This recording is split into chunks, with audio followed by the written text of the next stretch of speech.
Mais il a encore révélé à ses frères. De telle sorte qu'ils ont conçu de la haine envers lui. Église de Dieu. Quand le Seigneur va commencer à vous utiliser, je suis absolument d'accord qu'il y a des ennemis dehors et notre ennemi c'est le diable. Il ne vous aime pas. Tu vas être utilisé pour le Seigneur. Mais laisse-moi te dire qu'il y en a quelqu'un qui n'aime pas cela. Et c'est l'ennemi. Amen. Amen. Et justement dans Genèse 37, à partir du verset 9 à 11, nous voyons qu'il eut encore un autre songe. Et il le raconta à ses frères. Il dit, j'ai eu encore un autre songe. Waouh! Il dit, j'ai eu encore un autre. Amen. Et voici le soleil, la lune et 11 étoiles se prosternaient devant moi. Il le raconta à son père, à ses frères. Son père le réprimanda et lui dit, que signifie ce songe que tu as eu? Waouh! Son propre père, qui l'aimait aussi justement, le réprimande. Mais c'est quoi cela? C'est insensé, c'est folie, c'est contre nature. C'est pas dans notre nature que le père même se prosterne devant le fils. Amen. Amen. Mais c'est ce qui est décrit justement. Amen. Et le pasteur venait justement nous expliquer justement ce matin. Il nous disait justement que quand tu commences à servir le Seigneur, et des fois même les gens de ta propre famille ont te persécuter. Amen. Mais ce n'est pas pour autant que nous allons abandonner la marche avec le Seigneur. Et je l'avais dit une chose, ce que je crois, la doctrine à laquelle je crois est beaucoup plus importante que toutes les situations par lesquelles je fais face. Même si je passe par une situation difficile, il est écrit qu'il est le seul Dieu vivant. Et ce n'est pas les problèmes, et ce n'est pas les persécutions, et ce n'est pas telle situation, mais il est le seul Dieu de ma vie. Il est le El Shaddai de notre vie. Et je veux convaincre mon âme aujourd'hui qu'il est le Tout-Puissant.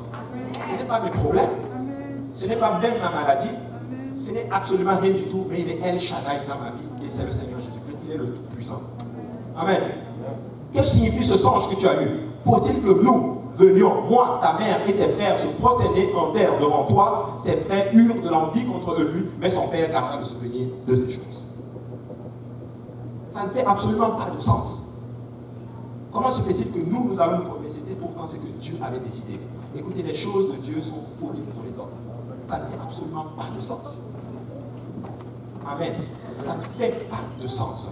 Comment se fait-il qu'en venant à la maison du Seigneur, en marchant pour le Seigneur, en allant sur mes pieds pour prier, je peux débloquer justement certaines situations? Comment se fait-il qu'en mettant mes genoux à terre et en priant pour la maladie de quelqu'un, la personne peut être guérie?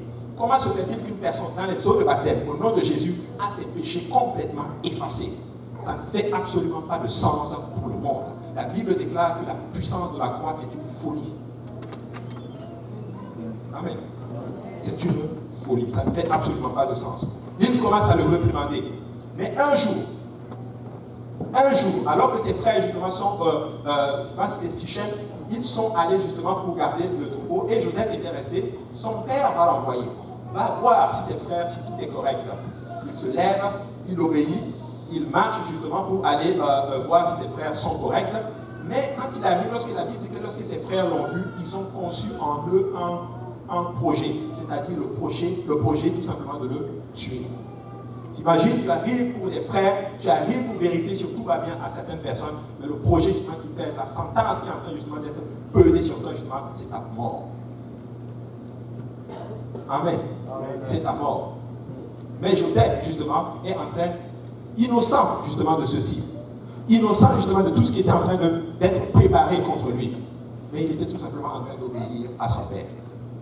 Écoutez, le plus important pour nous, Église, c'est obéir à ce que Dieu nous commande de faire. C'est ça le plus important. Peu importe ce que les projets que l'ennemi forment contre nous, ce qui nous importe, c'est obéir à la voix du Seigneur. Il m'a dit de prêcher sa parole, je prêcherai sa parole. Et cela passe à grâce à je prêcherai sa parole. Paul a dit à Timothée que personne ne méprise ta jeunesse, mais prêche la parole. Mais prêche la parole. Amen. Il dit, la Bible déclare justement que lorsqu'ils virent Joseph de loin, ils complotèrent, non de lui faire du mal, mais de le tuer et de masquer cela avec, comme si c'était une bête féroce justement qu'il avait tué. Ainsi, vous allez vous rendre compte que Jacob, son père, va faire le deuil d'un fils qui n'est même pas mort, et cela pendant plusieurs années. Il y a des gens ici, je ne sais pas quelle situation par laquelle vous faites face, mais peut-être que vous avez fait le deuil sur une situation, mais laissez-moi vous dire que la situation est vivante. Amen. La situation est toujours vivante. Est justement la foi au Seigneur Jésus-Christ, car tout est possible à celui qui croit. Tout est possible à celui qui croit. il y a des gens, peut-être que vous avez fait le deuil sur une situation, peut-être que c'est une maladie, peut-être que c'est un enfant, peut-être que vous avez perdu. Des fois que tu regardes même tes enfants, tu te dis non, lui ne servira jamais le Seigneur. Tu as même fait le deuil. Mais le Seigneur va te surprendre. Le Seigneur va te surprendre. Tes enfants,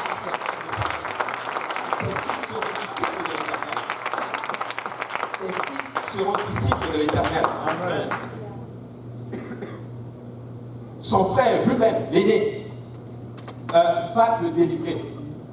Il va te dire non, ce n'est pas la peine de le tuer. Mais après cela, justement, on va se rendre compte que Joseph sera jeté dans une citerne. Et j'aime beaucoup comment la Bible apporte les choses. La Bible apporte certains détails, des petits mots. Et des fois, nous ne faisons pas attention à cela. Mais la Bible déclare que dans la citerne, il n'y avait pas d'eau. Et c'était vide. Quelqu'un qui était aimé. Et si vous allez plus loin, la Bible déclare qu'il l'ont dépouillé même de la tunique que son père lui avait offerte. Et on l'a jeté vide, sans eau. Des fois, la marche dans le Seigneur, nous allons nous retrouver dans certaines situations où c'est vide. Il n'y a pas d'eau. C'est ce que j'appelle la période de désert.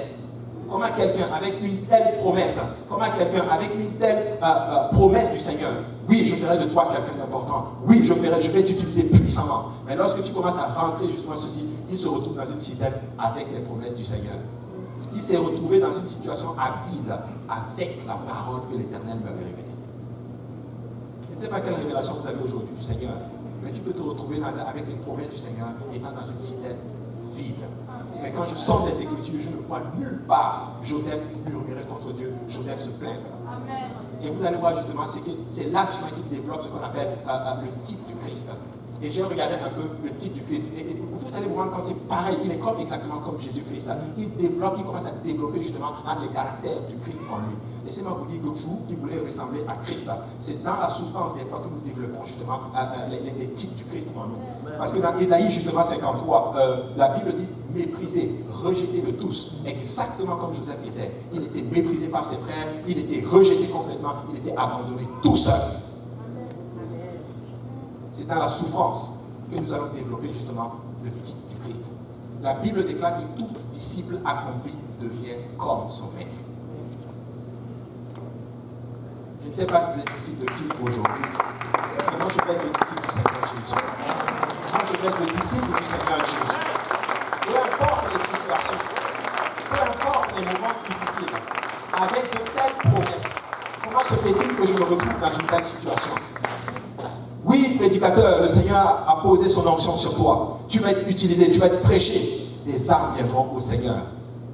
Mais le revers de la médaille, c'est qu'on ne va pas te dire les souffrances qui viennent avec. Amen. Et des fois, je dis souvent au Seigneur, je ne sais pas quel contrat tu m'as fait signer là, mais tu ne m'as pas tout dit, quoi.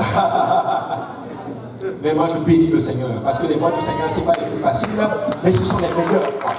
Les voies du Seigneur ne sont pas les plus faciles. Alléluia. Mais ce sont les meilleurs. Alléluia. Ésaïe 53, verset 3 dit méprisé et abandonné des hommes, homme de douleur, habitué à la souffrance, semblable à celui dont on détourne le visage. Nous l'avons dédaigné, nous avons fait de lui aucun cas. On a fait de Joseph, on l'a méprisé. On ne faisait de lui aucun cas. Mais laissez-moi vous dire que le regard était posé sur Joseph. Je ne vois nulle part Joseph en train de murmurer. Il était semblable comme une brebis qu'on mène à la boucherie. Comme notre Seigneur Jésus-Christ, il n'a même pas ouvert la bouche. Je ne vois nulle part en train même de maudire ses frères. Je ne vois nulle part en train de dire, oui, vous êtes des gens mauvais. Je ne vois nulle part en train de médire. Mais Église du Nouveau Testament, nous devons prier pour nos ennemis. Nous devons prier pour ceux qui nous persécutent. Oui, c'est peut-être, nous ne sommes pas en train de lutter contre la chair et les os, mais nous sommes en train de lutter contre les esprits. Nous sommes en train de lutter contre les principautés. Nous sommes en train de lutter contre ces esprits-là qui les tourmentent. Nous sommes en train de nous les renversons au nom de Jésus-Christ. Et nous amenons toute pensée captive à l'obéissance à Christ. Toute pensée captive, nous sommes capables de les amener à l'obéissance à Christ. Et cela parce que nous connaissons la parole. Parce que nous sommes soumis à Dieu. Il est écrit, soumets-toi à Dieu, résiste au diable et il fuira loin de toi. La clé, c'est de se soumettre à Dieu. La clé, c'est de prier. Il sera par la suite vendu. Vendu pour 20 cycles d'argent. Exactement comme le Christ a été vendu pour 30 cycles d'argent. Ça, vous pouvez le voir dans Matthieu 26, 15. Comment quelqu'un avec de telles promesses avec des promesses grandioses, tu vois, sa vie est en train de dégringoler. Sa vie ne ressemble pas à la promesse que le Seigneur lui a faite. Et des fois, peut-être que nous passons par ces mêmes situations. Les choses par lesquelles tu fais face ne ressemblent pas à la promesse que tu as reçue du Seigneur. Quand tu regardes la parole du Seigneur, tu vois plein de bénédictions spirituelles. Quand je parle de bénédictions, comprenez-moi, je ne suis pas en train de parler de le matériel, si Dieu te bénit, gloire à Dieu. Mais je parle de la prospérité. La prospérité, c'est lorsque ton âme prospère, lorsque tu es dans la quiétude de ton âme, lorsque tu es tranquille, lorsque tu as la paix de l'esprit. Le succès, ce n'est pas la richesse matérielle. Le succès, c'est de trouver le plan de Dieu parfait dans ta vie et de vivre pleinement cette vie-là. Alléluia. Alléluia. On va encore le vendre. On le vend pour 20 cycles d'argent à des Ismaélites qui sont en train d'aller pour ça en Égypte.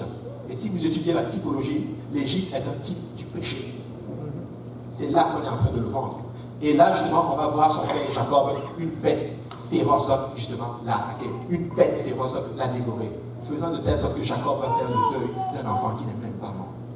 T'imagines vivre 20 ans, pensant que ton fils est mort ou ton enfant est décédé, alors que l'enfant est vivant.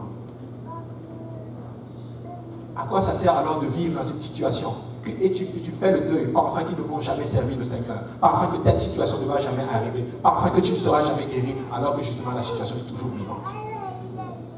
C'est pour ça qu'il est écrit, nous ne devons pas justement regarder à nos situations. Amen. Ayant les yeux fixés sur Christ, qui est le consommateur de notre foi. Et ce n'est pas le monde qui consomme ma foi, ce n'est pas mes problèmes qui consomment ma foi, c'est Jésus qui consomme ma foi, et mon espérance est en lui.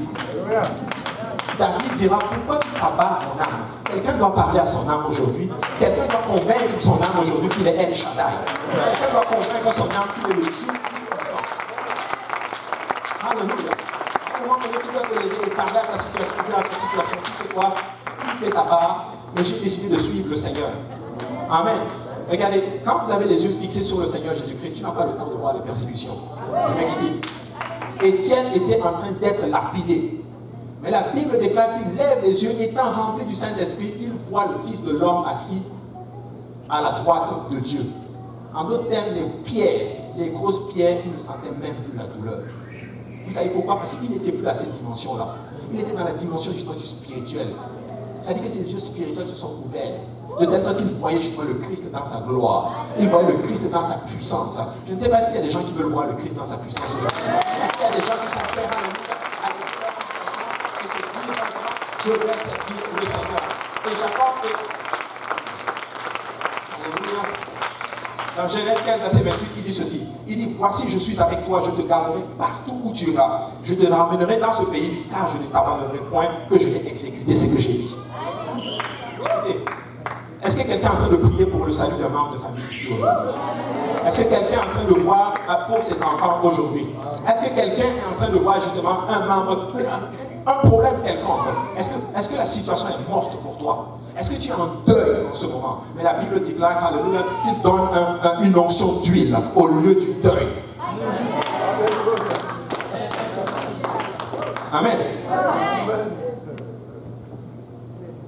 Dans Genèse 39, à partir du verset 1, on voit Joseph justement descendre en Égypte. Il est vendu à Potiphar, qui était officier de Pharaon.